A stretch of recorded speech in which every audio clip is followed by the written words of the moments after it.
Hello दोस्तों, कैसे हो आप सब। आशा करता हूँ कि सब अच्छे होंगे। तो चलिए आइए शुरू करते हैं आज की क्लास। और इस क्लास में हम यूटेट सितंबर 2023 के लिए पेपर 2 सामाजिक विज्ञान से एनसीईआरटी फिल्टर सीरीज का मॉक टेस्ट नंबर 16 करने वाले हैं। तो चलिए शुरू करते हैं दोस्तों क्लास को। तो दोस्तों अगर हम बात करें कि इस क्लास में हम क्या करने वाले हैं, तो क्लास 7th की एनसीईआरटी से पॉलिटिकल साइंस से चैप्टर नंबर 1, चैप्टर नंबर 2 और चैप्टर नंबर 3 के क्वेश्चन आंसर करने वाले हैं। और दोस्तों इससे पहले हम क्लास 7th की ज्योग्राफी को कंप्लीट कर चुके हैं। और अगला जो साथियों नंबर रहने वाला है वो हिस्ट्री को करेंगे, ठीक है। और क्लास 6 की बात करें तो दोस्तों क्लास 6 की हमने ज्योग्राफी, पॉलिटिकल और हिस्ट्री को पूरा ही क्या कर लिया है, कंप्लीट कर लिया है। अगर आपने अभी तक उन क्लासों को नहीं देखा है तो उन क्लासों को भी जरूर जाकर देख सकते हैं। तो चलिए शुरू करते हैं दोस्तों आज के लिए पहला प्रश्न। आज के लिए जो दोस्तों पहला प्रश्न है, प्रश्न नंबर 1, सार्वभौमिक वयस्क मताधिकार का विचार निम्न में से किस विचार पर आधारित है। साथियों हमें ऑप्शन दिए गए हैं लोकतंत्रात्मक, संपूर्ण प्रभुत्व संपन्न, समानता और धर्मनिरपेक्षता। तो साथियों सार्वभौमिक वयस्क मताधिकार का जो विचार है वो समानता पर आधारित है, ठीक है। और दोस्तों अगर हम बात करें संपूर्ण प्रभुत्व संपन्न का मतलब क्या होता है, तो दोस्तों ऐसा राष्ट्र जो अपने देश के आंतरिक और अपने देश के जो बाह्य मामले हैं उनको लेने में खुद सक्षम हो, या ऐसा राष्ट्र जिसके पास अपने देश के आंतरिक और अपने देश के बाह्य जो निर्णय हैं ऐसे निर्णय लेने की शक्ति खुद में क्या है, समाहित है, या ऐसी शक्ति स्वयं के पास है। तो दोस्तों ऐसे राष्ट्र को ही क्या कहा जाता है, संपूर्ण प्रभुत्व संपन्न राष्ट्र कहा जाता है। तो दोस्तों हमारा देश क्या है, संपूर्ण प्रभुत्व संपन्न राष्ट्र है। और साथ में दोस्तों अगर हम बात करते हैं धर्मनिरपेक्षता की, कि धर्मनिरपेक्षता किसे कहते हैं, दोस्तों ऐसा राष्ट्र जिसका अपना क्या है, अपना राष्ट्रीय धर्म नहीं होता है और उसके लिए उस देश में जितने भी धर्म हैं वो धर्म क्या होते हैं, सम्मान होते हैं। तो दोस्तों ऐसे राष्ट्र को क्या कहा जाता है, धर्मनिरपेक्ष राष्ट्र कहा जाता है, ठीक है। तो दोस्तों अगर हम बात करते हैं लोकतंत्र की, तो लोकतंत्र में दोस्तों जनता अपने प्रतिनिधि को क्या करती है, स्वयं चुनती है, ठीक है। तो चलिए बढ़ते हैं दोस्तों अगले प्रश्न की ओर। और अगर हम बात करते हैं इस प्रश्न के सही उत्तर की, तो प्रश्न नंबर 1 का सी सही उत्तर हो जाएगा। अगला प्रश्न है दोस्तों, जूटन निम्न में से किसकी आत्मकथा है। हमें ऑप्शन दिया गया ओम प्रकाश वाल्मीकि, हरिवंश राय बच्चन, मुंशी प्रेमचंद और महादेवी वर्मा। तो दोस्तों इस प्रश्न का सही उत्तर हो जाएगा ऑप्शन नंबर ए सही उत्तर हो जाएगा कि ओम प्रकाश वाल्मीकि। जूटन जो आत्मकथा है वो ओम प्रकाश वाल्मीकि है। बढ़ते हैं अगले प्रश्न की ओर। अगला जो दोस्तों प्रश्न है, प्रश्न नंबर 3, भारतीय संविधान सब व्यक्तियों को समान मानता है।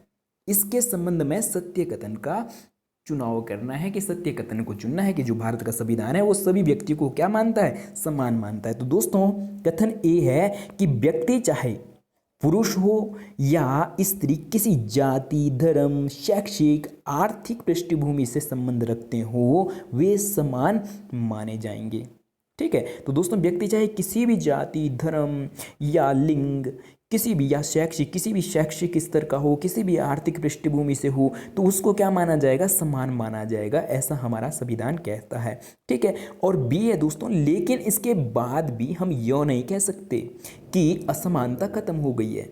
दोस्तों इस प्रकार के प्रावधान तो है हमारे संविधान में कि इन आधारों पर हम क्या नहीं करेंगे, भेदभाव नहीं करेंगे, लेकिन दोस्तों फिर भी हम ये कह सकते हैं कि हमारे यहाँ पूरे तरीक़े से जो असमानता है, असमानता खत्म नहीं हुई है। इसका उदाहरण दोस्तों आप अपने आसपास जातिगत भेदभाव को देखते होंगे, ठीक है। तो पूरे तरीके से क्या है, समानता, असमानता भी क्या नहीं हुई है, खत्म नहीं हुई है, ठीक है। तो दोस्तों अगर हम बात करते हैं इस प्रश्न के सही उत्तर की, तो इस प्रश्न का जो सही उत्तर हो जाएगा वो हो जाएगा ऑप्शन नंबर 3। इस प्रश्न का सही उत्तर हो जाएगा कि ए और बी दोनों के दोनों कथन सत्य हैं। तो चलिए बढ़ते हैं अगले प्रश्न की ओर।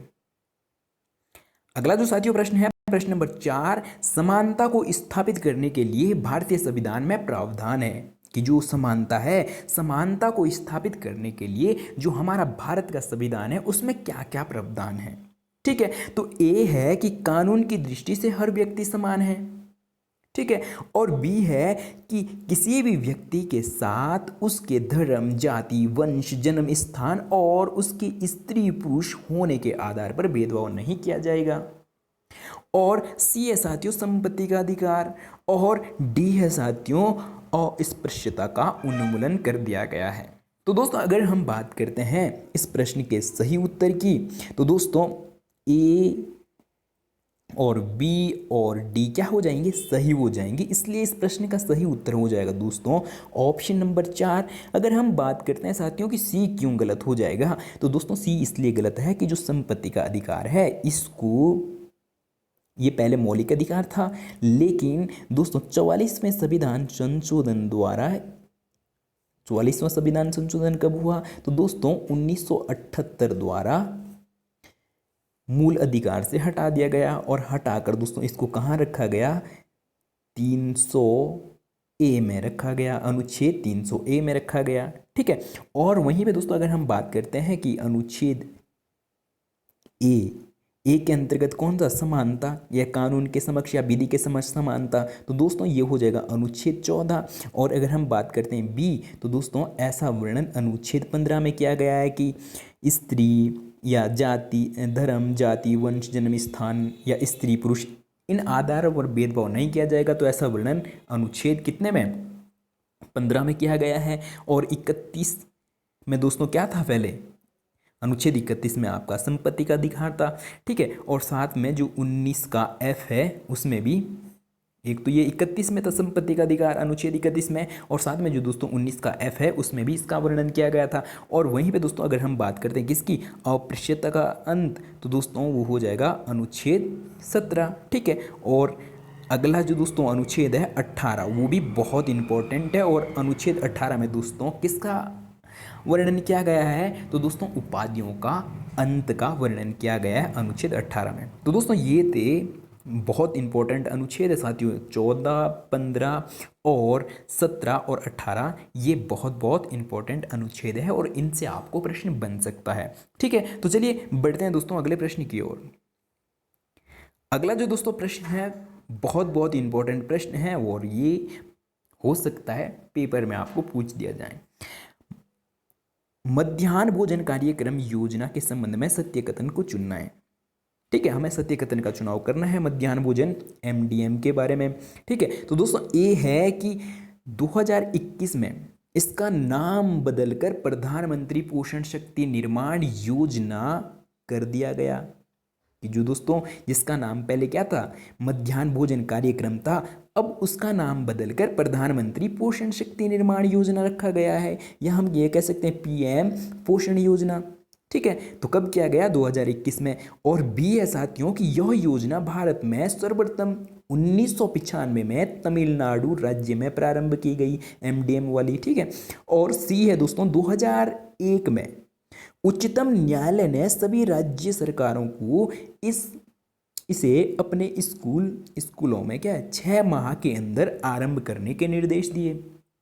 और डी है इस योजना के अंतर्गत सभी सरकारी प्राथमिक स्कूलों और सभी सरकारी लघु माध्यमिक विद्यालयों के छात्रों को दोपहर में निःशुल्क भोजन प्रदान किया जाएगा। तो दोस्तों हमें मध्याह्न भोजन कार्यक्रम के बारे में क्या करना था, सत्य कथन चुनना था। तो दोस्तों अगर हम बात करते हैं कि इस प्रश्न का सही उत्तर क्या हो जाएगा, तो दोस्तों ए, बी, सी और डी चारों के चारों कथन सत्य है। इसलिए हम एक 5वां कथन बना देंगे ई कि उपरोक्त सभी कथन क्या है, सत्य है। तो दोस्तों इस प्रश्न का सही उत्तर हो जाएगा ऑप्शन नंबर ई सही उत्तर हो जाएगा।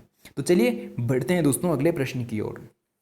अगला जो दोस्तों प्रश्न है प्रश्न नंबर 6, संयुक्त राज्य अमेरिका में नागरिक अधिकार आंदोलन सिविल राइट्स मूवमेंट कब आया। तो दोस्तों अगर हम बात करते हैं कि संयुक्त राज्य अमेरिका में नागरिक अधिकार आंदोलन कब आया, तो दोस्तों इसका सही उत्तर हो जाएगा ऑप्शन नंबर ए सही उत्तर हो जाएगा 1964 में। बढ़ते हैं अगले प्रश्न की ओर। अगला जो दोस्तों प्रश्न है प्रश्न नंबर 7 कि भारत में स्वास्थ्य सेवाओं के संबंध में सत्य कथन को चुनना है। तो पहला कथन दिया गया है कि संसार भर में भारत में सर्वाधिक चिकित्सा महाविद्यालय हैं, कि भारत में क्या है सबसे ज्यादा हॉस्पिटल हैं। ठीक है। और बी है भारत विश्व का दवाई निर्माण या निर्मित करने वाला चौथा बड़ा देश है। और सी है भारत में विदेश से बहुत बड़ी संख्या में इलाज कराने हेतु चिकित्सा पर्यटक आते हैं। और डी है संचारणीय बीमारियां जैसे पानी द्वारा एक से दूसरे को लगती है, उनमें कौन कौन सी बीमारियां हैं। इन बीमारियों में 21% जल जनित की जो जल के द्वारा फैलती है, और इसमें कौन सी हो जाएगी, हैजा हो जाएगा, और पेट के कीड़े और हेपेटाइटिस। तो दोस्तों अगर हम बात करते हैं इस प्रश्न के सही उत्तर की, इस प्रश्न का सही उत्तर क्या हो जाएगा, तो कथन ए, सी और डी सही है। इसलिए इस प्रश्न का सही उत्तर हो जाएगा ऑप्शन नंबर 3 सही उत्तर हो जाएगा। अब बात करते हैं कि बी गलत क्यों है। तो दोस्तों अगर आप पुरानी एनसीईआरटी को पढ़ रहे होंगे तो उसमें तो ये भारत क्या है, विश्व का दवाई निर्माता कौन सा है, निर्माण करने में चौथा स्थान आता है भारत का, अगर आप पुरानी एनसीईआरटी पढ़ रहे होंगे। लेकिन अगर आपके पास नई एनसीईआरटी है तो उसमें दोस्तों ये चौथा न होकर तीसरा नंबर है। भारत का जो दवाई निर्माण करने में जो दोस्तों स्थान आता है विश्व में, तो वो तीसरा नंबर है। ठीक है, तो इसलिए बी ऑप्शन गलत हो जाएगा। और जब बी गलत है इसीलिए इस प्रश्न का सही उत्तर दोस्तों ऑप्शन नंबर 3 हो जाएगा कि ए, सी और डी कथन सत्य है। तो चलिए बढ़ते हैं अगले प्रश्न की ओर। अगला जो दोस्तों प्रश्न है प्रश्न नंबर 8, सार्वजनिक एवं निजी स्वास्थ्य सेवाओं के संबंध में सत्य कथन को चुनना है। कि सार्वजनिक जिसे हम सरकारी कह सकते हैं और निजी का मतलब प्राइवेट। ठीक है, प्राइवेट स्वास्थ्य सेवाओं के बारे में हमें क्या करना है, सत्य कथन को चुनना है। ठीक है, तो कथन ए दिया गया है कि सार्वजनिक स्वास्थ्य सेवा स्वास्थ्य केंद्रों व अस्पतालों की श्रृंखला है जो सरकार द्वारा चलाई जाती है। ठीक है, तो दोस्तों इसमें दिया गया है कि सार्वजनिक स्वास्थ्य सेवा क्या है, जो स्वास्थ्य सेवा केंद्र जो अस्पताल या श्रृंखला है जो सरकार द्वारा चलाई जाती है। और बी है कि निजी स्वास्थ्य सेवाओं पर सरकार का स्वामित्व, निजी पर किसका, सरकार का स्वामित्व अथवा नियंत्रण नहीं होता है।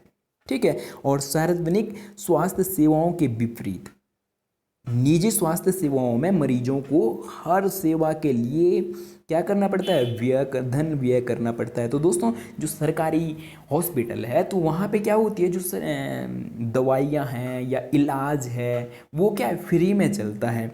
और इसके ठीक विपरीत दोस्तों जो प्राइवेट या निजी स्वास्थ्य सेवाएं होती है तो उनमें मरीजों को क्या करना पड़ता है, हर सेवा के लिए क्या करना पड़ता है, धन व्यय करना पड़ता है या पैसा देना पड़ता है। ठीक है, तो दोस्तों अगर हम बात करते हैं इस प्रश्न के सही उत्तर की तो कथन ए और बी दोनों सही है। इसलिए साथियों इस प्रश्न का सही उत्तर ऑप्शन नंबर 2 हो जाएगा। ठीक है, तो चलिए बढ़ते हैं अगले प्रश्न की ओर।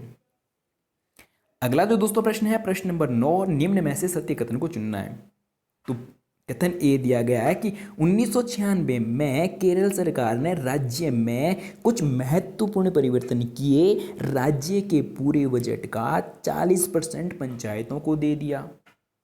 तो दोस्तों 1996 में केरल सरकार एक क्या महत्वपूर्ण परिवर्तन करती है, और परिवर्तन ये करती है कि जितना भी उनके पास बजट है बजट का 40% वो किसको देती है, पंचायतों को देती है। अब पंचायतें क्या करती है भैया, उनका देखते हैं। ठीक है, इससे पंचायतें अपनी आवश्यकताओं की योजनाबद्ध कर उनकी पूर्ति कर सकती है। और सी है कि इससे गांव के लिए पीने का पानी, आहार, औरतों के विकास और शिक्षा आदि के लिए उचित व्यवस्था सुनिश्चित करना संभव हो सका। तो दोस्तों अगर हम बात करते हैं इस प्रश्न के सही उत्तर की तो कथन ए, बी, सी तीनों के तीनों सत्य हैं। इसलिए इस प्रश्न का सही उत्तर ऑप्शन नंबर 4 हो जाएगा। तो चलिए बढ़ते हैं दोस्तों अगले प्रश्न की ओर।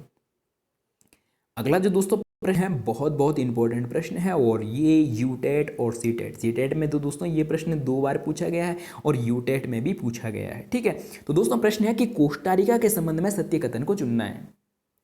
ए है कि कोस्टारिका को दक्षिण अमेरिका का सबसे स्वस्थ देश माना जाता है। तो दोस्तों कोस्टारिका कौन से महाद्वीप में है, तो दोस्तों जो दक्षिण अमेरिका महाद्वीप है उसका ये कोस्टारिका एक देश है। ठीक है, और इसको वहाँ का क्या सबसे स्वस्थ देश माना जाता है। और बी है कि इसकी अपनी कोई सेना नहीं है। जब दोस्तों कोस्टारिका की अपनी कोई सेना नहीं है तो जो सेना पर खर्चा करना था वो खर्चा ये किस में करते हैं, स्वास्थ्य और शिक्षा पर करते हैं। ठीक है, और सी है कि इससे उन्हें सेना पर व्यय किए जाने वाले धन को लोगों की शिक्षा, स्वास्थ्य और अन्य आधारभूत जरूरतों पर खर्च करने में मदद मिलती है। कि जो पैसा इन्होंने कहाँ लगाना था, आर्मी में लगाना था या सेना में लगाना था, या जो युद्ध लड़ने के लिए क्या हथियार चाहिए उसमें लगाना था, तो वो पैसा ये किस में लगा रहे हैं, स्वास्थ्य और शिक्षा में लगा रहे हैं या अपनी ज़रूरत की चीज़ों के लिए लगा रहे हैं। ठीक है, और डी है साथियों कि कोस्टारिका की सरकार मानती है कि देश के विकास के लिए देश का स्वस्थ होना जरूरी है। तो साथियों अगर हम बात करते हैं इस प्रश्न के सही उत्तर की, तो ए बी सी डी चारों के चारों कथन सही है, इसलिए ऑप्शन नंबर 4 सही उत्तर हो जाएगा। तो चलिए बढ़ते हैं अगले प्रश्न की ओर। अगला जो दोस्तों प्रश्न है प्रश्न नंबर 11, विधायक कौन होते हैं। विधायक के संबंध में सत्य कथन की पहचान करें। हमें क्या करना है, पहले तो ये बताना है कि विधायक कौन होते हैं, और फिर आगे बताया जा रहा है कि विधायक के संबंध में हमें क्या करना है, सत्य कथन का चुनाव करना है या पहचान करनी है। ठीक है, तो कथन ए है कि विधानसभा के सदस्य को विधायक या एमएलए कहा जाता है, और बी है विधायक का चुनाव जनता द्वारा अप्रत्यक्ष रूप से किया जाता है, और सी है विधायक जनता का प्रतिनिधित्व करते हैं। कि जो विधायक होते हैं, विधायक क्या करते हैं, जनता का प्रतिनिधित्व करते हैं, और डी है कि भारत के हर राज्य में एक विधानसभा है। तो दोस्तों अगर हम बात करते हैं इस प्रश्न के सही उत्तर की, तो कथन ए भी सही है कि जो विधानसभा के सदस्य हैं, ठीक है, उसे ही क्या कहा जाता है, विधायक कहा जाता है या एमएलए कहा जाता है, और बी है कि विधायक का चुनाव जनता अप्रत्यक्ष रूप से करती है। तो दोस्तों ये गलत हो जाएगा। क्यों गलत हो जाएगा, क्योंकि विधायक का जो चुनाव है वो जनता क्या करती है, प्रत्यक्ष विधि द्वारा करती है। जनता स्वयं वोट देकर एक विधायक का चुनाव करती है।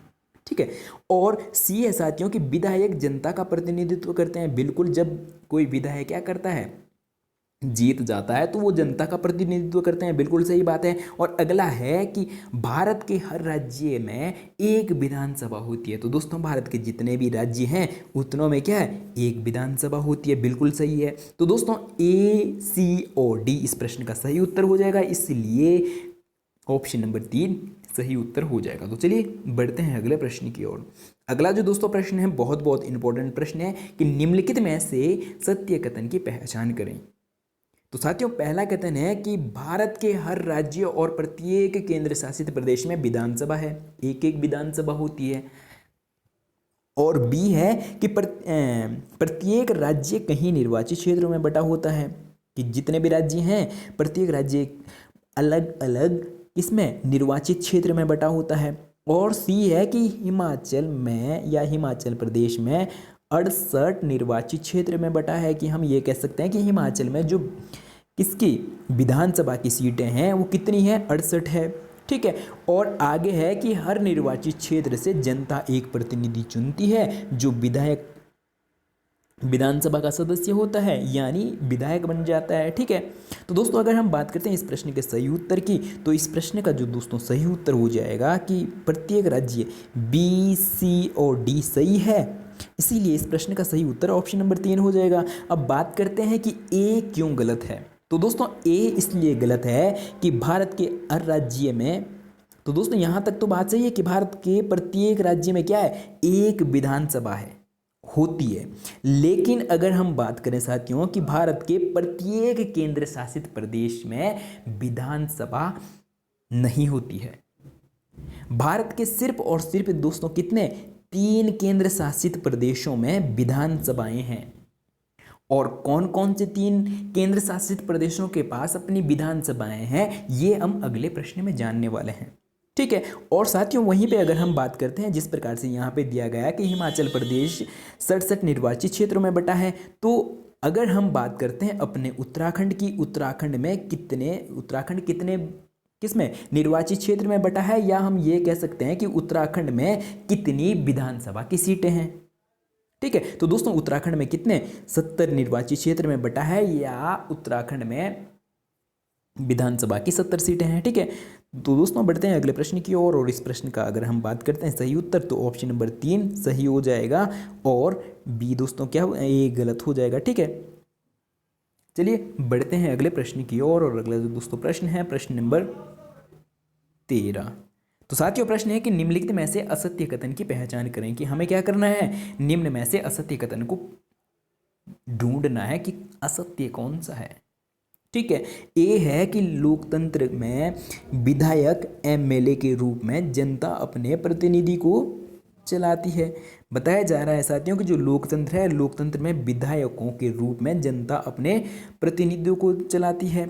और बी है कि इस तरह शासन मुख्यतः प्रत्यक्ष रूप से जनता करती है। और सी है साथियों कि फिर सत्ता के सदस्य सरकार बनाते हैं, कि जो सत्ता पक्ष है, सत्ता पक्ष के सदस्य फिर क्या करते हैं, सरकार बनाते हैं, और कुछ सदस्य क्या कहलाते हैं, मंत्री बन जाता है या मंत्री कहलाते हैं। ठीक है, और ये मंत्री सरकार के विभिन्न विभागों के प्रभारी होते हैं। तो दोस्तों अगर हम बात करते हैं इस प्रश्न के सही उत्तर की, हमें असत्य पूछा है तो असत्य कौन सा हो जाएगा, तो साथियों ऑप्शन नंबर बी असत्य हो जाएगा। क्यों, क्योंकि यहाँ पे बताया गया है इस ऑप्शन में कि इस तरह शासन मुख्यतः प्रत्यक्ष रूप से जनता करती है। तो दोस्तों जनता प्रत्यक्ष रूप से शासन नहीं करती है, जनता बस अपने प्रतिनिधि को प्रत्यक्ष रूप से चुनती है विधानसभा में। ठीक है, और फिर जो शासन है, शासन कौन करता है दोस्तों, प्रत्यक्ष रूप से जो विधायक होता है। ठीक है, या जिसको जनता ने क्या क्या चुना है, विधायक चुना है, वही क्या करता है, फिर प्रत्यक्ष रूप से शासन करता है या नियम कानून बनाता है। ठीक है, तो दोस्तों इसलिए ऑप्शन नंबर बी क्या हो जाएगा, गलत हो जाएगा। और हमें गलत पूछा गया था प्रश्न में, इसीलिए दोस्तों गलत ही यहाँ पे क्या हो जाएगा, सही हो जाएगा। तो ऑप्शन नंबर बी इस प्रश्न का सही उत्तर हो जाएगा। तो चलिए बढ़ते हैं दोस्तों अगले प्रश्न की ओर। अगला जो दोस्तों प्रश्न है बहुत इंपॉर्टेंट प्रश्न है कि निम्नलिखित में से केंद्र शासित प्रदेश में विधानसभा नहीं है। कौन से केंद्र शासित प्रदेश में साथियों क्या नहीं है, विधानसभा नहीं है। ये इस पर हमने ऊपर वाले प्रश्न में भी चर्चा करी थी। तो साथियों अगर हम बात करते हैं जम्मू कश्मीर, चंडीगढ़, दिल्ली और पुडुचेरी, इनमें से कौन सा ऐसा केंद्र शासित प्रदेश है जहां पे विधानसभा नहीं है। तो दोस्तों अगर हम बात करें जम्मू कश्मीर में भी अपनी विधानसभा है, दिल्ली में भी अपनी विधानसभा है, और पुडुचेरी के पास भी साथियों अपनी विधानसभा है, लेकिन चंडीगढ़ के पास नहीं है और हमें नहीं ही पूछा गया था, इसीलिए ऑप्शन नंबर बी सही उत्तर हो जाएगा कि चंडीगढ़ के पास अपनी विधानसभा नहीं है। और जो 3 केंद्र शासित ऐसे हैं जिनके पास अपनी विधानसभा है तो दोस्तों वो हो जाएंगे जम्मू कश्मीर, दिल्ली और पुडुचेरी। ठीक है, तो चलिए बढ़ते हैं साथियों अगले प्रश्न की ओर। अगला तो दोस्तों प्रश्न है प्रश्न नंबर 15। ये आज के लिए अंतिम प्रश्न है और इम्पॉर्टेंट प्रश्न है। तो साथियों यहाँ पे पूछा जा रहा है कि वर्तमान में भारत के कितने राज्यों में विधान परिषद मौजूद है। तो दोस्तों जिस प्रकार से केंद्र में क्या होती है, केंद्र में 2 सदन होते हैं ना, लोकसभा और राज्यसभा, उसी प्रकार से दोस्तों हमारे ऐसे कितने राज्य हैं जहां पे विधानसभा और विधान परिषद हो। ऐसे कितने राज्य हैं जहां पे क्या विधानसभा और विधान परिषद है। तो दोस्तों अगर हम बात करते हैं इस प्रश्न के सही उत्तर की कि हमारे ऐसे कितने राज्य हैं जिनके पास क्या है विधान परिषद हैं, तो दोस्तों वो हो जाएंगे कितना, ऑप्शन नंबर बी सही उत्तर हो जाएगा। अगर हम बात करते हैं कि कौन कौन से हैं तो दोस्तों आंध्र प्रदेश हो जाएगा, ठीक है, एक हो जाएगा, और दूसरे पे साथियों कौन हो जाएगा आपका उत्तर प्रदेश हो जाएगा, और तीसरे पे दोस्तों महाराष्ट्र हो जाएगा, और अगर हम बात करते हैं चौथे की तो दोस्तों बिहार हो जाएगा, और अगर हम बात करें पाँचवें की तो पाँचवें पे दोस्तों कर्नाटक हो जाएगा, और दोस्तों अगर हम बात करते हैं छठे की तो छठा साथियों आपको बताना है कि छठा कौन सा है जो भारत का सबसे नवनिर्मित राज्य भी कह सकते हैं हम। ठीक है, तो ये 5 हो गए कौन कौन से, एक आंध्र प्रदेश हो गया, और दूसरे पे उत्तर प्रदेश, और तीसरे पे महाराष्ट्र हो गया, चौथे पे बिहार, और पांचवें पे कर्नाटक, और छठे पे दोस्तों कौन सा है हमारे देश का सबसे नवनिर्मित राज्य अभी कौन सा है? तो दोस्तों तेलंगाना है। और अगर हम बात करते हैं कि तेलंगाना कब बना, तो दोस्तों तेलंगाना 2 जून 2014 को कौन से राज्य से अलग होकर बना? तो दोस्तों आंध्र प्रदेश से अलग होकर बना। ठीक है, तो दोस्तों ये थी आज की क्लास। आप कमेंट करके बताएं कि आपको क्लास कैसी लगी, और साथ में अगर आप चैनल पर नए हो तो चैनल को सब्सक्राइब, वीडियो को लाइक, और साथ में वीडियो को ज़्यादा से ज़्यादा उन साथियों तक शेयर करना ना भूलें जिनका इस बार यूटेट का पेपर है। तो चलिए दोस्तों, वीडियो में पूरा बने रहने के लिए बहुत बहुत धन्यवाद। मिलते हैं जल्दी इस प्रकार की नेक्स्ट वीडियो में।